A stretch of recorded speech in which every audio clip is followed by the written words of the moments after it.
and we've got Federica, who is going to talk to us about the very important question that teenagers get asked, which is, what do you want to be when you grow up? So a big round of applause to Federica.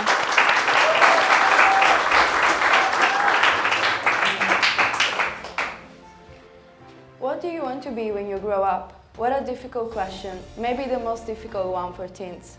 Although it's a question that at some point in our life, right or wrong, we all have to answer. Even if we don't want to, or even if we are not ready to do that because we're still young and carefree. But once we arrive in high school, perhaps even before, everyone, parents, relatives, friends, teachers, parents of friends, it can be also people that we don't know at all, start to become interested in what will be our life and what paths we're going to follow, those of our parents or others. To people like them, answering that we absolutely have no idea of what our life in 10 years from now is going to be like, almost never we are willing to show them the sense of emptiness that this question creates inside of us. So one day we say that medicine will be our future. After a week maybe we understand that law can be a better choice. But then at school we study philosophy and that subject changed our mind. So at the end we are just as confused as before, and with the thought that we seriously need to think about a real answer to that scary question. Talking with my friends, I understood that it's not the same for everyone. Some of them, in fact, have already decided what they want to study at uni, which job they're going to do, how their life is going to be.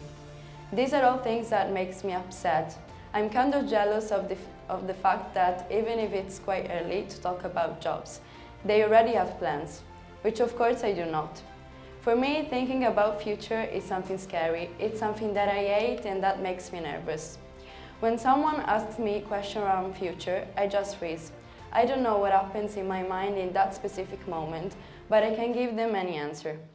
Maybe it's fear, or maybe it's the pressure that in less than 3 years I actually have to choose a uni, and so the job of my life that makes me afraid. Once I told my dad about this feeling, and he said, "I'm glad that you still have no idea about your future. You have to enjoy every minute, and I tell you more, if you already knew what you want to be when you grow up, I would probably be worried for you." However, in this last period, it seems like everyone is pretending a real answer for me. People told me that now is the moment to choose. I don't have to waste any more time. So a few days ago, I took courage and I really thought about some faculties. I started with medicine, but I immediately removed it from my mind because I can bear human pain. It's stronger than me, and therefore it would be impossible to help people. Then I thought about law. Both of my parents studied it, but at the moment I don't think it would be my future. I also considered literature. I love writing, but maybe it's not enough. The only two faculties that interested me more than the others are archaeology and journalism. The first because the fact of discovering the unknown thrills me, and the second one because that will give me the chance to write and at the same time to travel around the world. They're just first ideas, perhaps I believe I can work on them. The few people I told, except my parents of course, think they're a bunch of dumb ideas. Maybe saying that I want to be an archaeologist sounds too unusual for them. Over time I realized people at this question want to hear the standard things, otherwise they won't take you seriously. They're ready to judge you and to contest your ideas. The truth is that we have all the time in the world to create our own future. No one should do that for us. Let them think we're crazy. I mean, we really are, but this is about our future, our life, and not the one others want for us.